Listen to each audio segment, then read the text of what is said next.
প্ৰথমতে আপোনালোকৰ জৰিয়তে বজালীবাসীলৈ শুভেচ্ছা এটা দিব বিচাৰিছোঁ। মই আজি বজালী জিলা কংগ্ৰেছৰ সন্মানীয় সভাপতি আহ্বানত এই সভাখনত উপস্থিত হৈছোঁ, যিখন সভাত জয় বাপু, জয় ভীম, জয় সংবিধান শ্লোগানেৰে আমাৰ ৰাজ্যিক নেতৃত্বই দিয়া নিৰ্দেশ অনুসৰি আজিৰ সভাখন অনুষ্ঠিত কৰা হৈছে।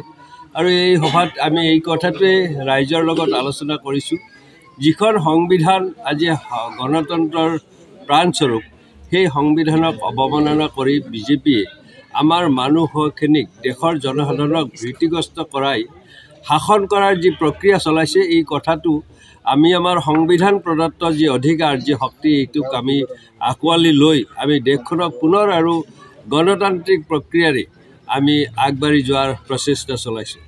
হয়, যদিও আজি গণতান্ত্ৰিক প্ৰক্ৰিয়াৰে নিৰ্বাচন তেওঁলোকে চলাইছে, গণতন্ত্ৰ ইয়াত প্ৰতিষ্ঠা হৈ আছে, তথাপিও তেওঁলোকে কেনেদৰে ভয়, ভীতি আৰু প্ৰলোভনেৰেহে ৰাজনীতি কৰি আছে, আজি সেইটো বুজিছে।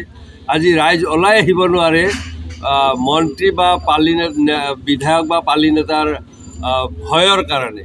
কাৰণ প্ৰতি মুহূৰ্ততে তেওঁলোকে কয়, যদি কংগ্ৰেছৰ মিটিঙত যোৱা তোমালোকৰ অৰুণোদয় কাটিম, যদি তোমালোকে কংগ্ৰেছৰ মিটিঙত যোৱা তোমালোকৰ ঘৰ কাটিম।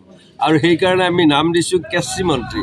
গতিকে এই কেচি মন্ত্ৰী বা নেতা পালি নেতাৰ ভয়ত আজি ভীতিগ্ৰস্ত হৈহে মানুহে কংগ্ৰেছ দলক আহিবলৈ ইচ্ছা কৰা নাই। কিন্তু প্ৰতিজন আজি নাগৰিকে আমাক সেই কথাটো ব্যক্তিগতভাৱে কয় যে আমি আপোনালোকৰ লগতে আছোঁ, কিন্তু এওঁলোকৰ উৎপাততহে আমি তেওঁলোকৰ সভালৈ গৈ আছোঁ।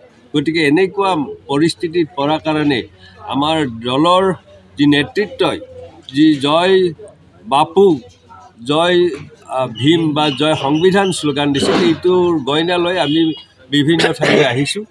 বাপুজীক আজি বিশ্বই গুৰু হিচাপে মানিছে। দেশৰ প্ৰায়বোৰ দেশতে, বিশ্বৰ প্ৰায়বোৰ দেশতে আজি তেখেতৰ প্ৰতিমূৰ্তি স্থাপন হৈছে আৰু সেই দলটোৰ আমি কৰ্মী। গতিকে আমাক নতুনকৈ বিশ্বগুৰুৰ প্ৰয়োজন নাই।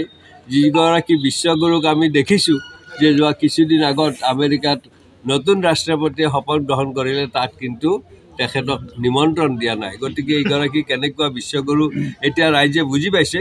বা যিগৰাকী বিশ্বগুৰুৱে 2014 চনত মিছা কথাৰে শাসনলৈ অহাৰ সময়ত 7.5 লাখ ভোটৰ ব্যৱধানত জিকিছিল, কিন্তু 14ৰ পৰা 5 বছৰ পিছত তেওঁ 4.5 লাখলৈ তাৰ অৱনমিত হ'ল।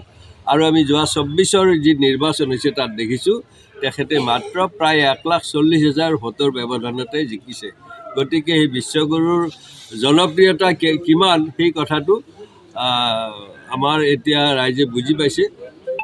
বা যি অযোধ্যাৰ ৰাম মন্দিৰ স্থাপনে দেশৰ স্বাধীনতা অনা বুলি এতিয়া কিছুমান স্বয়ম্ভু নেতাই কোৱাকৈ কৰিছে, সেই কথাটোতো আমি আচৰিত হৈছোঁ যে যিটো মন্দিৰৰ 50% কামেই হোৱা নাই, সেই সময়তে এগৰাকী হিন্দুত্ববাদী নেতাই তেওঁৰ মাতৃৰ বিয়োগৰ অংগ আহোজ থকাৰ ভিতৰতে তেওঁ মন্দিৰটো উদ্বোধন কৰিলে। গতিকে সেইকাৰণে মিছলীয়া, ধুৰন্ধৰ আৰু ভুৱা হিন্দুত্ববাদী বুলি আমি ক'ব আজি পাৰিছোঁ। আৰু এই কথাখিনিৰে ৰাইজৰ মাজত আহি আমি যাতে সকলোৱে আগন্তুক দিনত কংগ্ৰেছৰ নেতৃত্বত এখন সুস্থ সবল চৰকাৰ গঠন কৰি প্ৰকৃত গণতন্ত্ৰ প্ৰতিষ্ঠা কৰিব পাৰে, তাকে আহ্বান জনাবলৈ আমি আহিছোঁ। ঠিক আছে।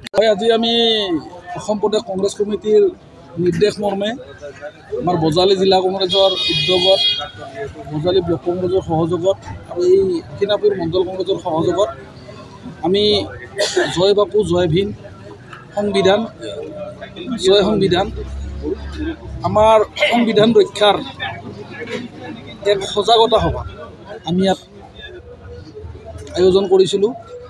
আৰু সভাত ৰাইজক এই বিজেপি চৰকাৰখনে সংবিধানক যি অৱমাননা কৰিছে তাৰ প্ৰতি লক্ষ্য ৰাখি আমি ৰাইজক সংবিধান ৰক্ষাৰ এই যুঁজত আমি অৱতীৰ্ণ হ'বলৈ আহ্বান জনাইছোঁ। ৰাহুল গান্ধী ভাৰতীয় জনগণৰ কাৰণে, সমূহ ৰাইজক নিচে কাষত পাবৰ কাৰণে যি পন্থা হাতত লৈছিলে এই সংবিধান ৰক্ষাৰ ক্ষেত্ৰত, তেখেতৰ সেই অনুপ্ৰেৰণা লগতে তেখেতৰ যি ধৰণে তেখেতে এই সংবিধান ৰক্ষাৰ কাৰণে যুঁজি পৰিছে।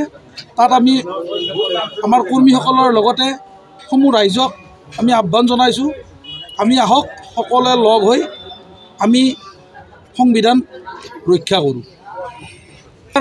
সম্পূৰ্ণ হৈছিলে, কিন্তু নিৰ্বাচন তেওঁলোকে বিভিন্ন কাৰণৰ হেতুৱাই পিছুৱাই আছে।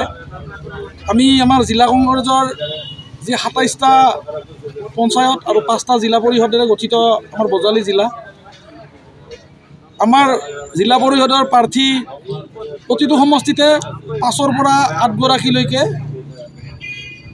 আমাক মানে টিকট বিচাৰি আবেদন কৰিছে। আমাৰ আঞ্চলিক পঞ্চায়তৰ সদস্যৰ ক্ষেত্ৰতো ঠিক তেনেকুৱাই হৈছে, কিন্তু যথা সময়ত আমি দলৰ মজিয়াত আলোচনা কৰি উপযুক্ত প্ৰাৰ্থীসমূহ আমি ঘোষণা কৰিম আৰু আপোনালোককো অৱগত কৰিম।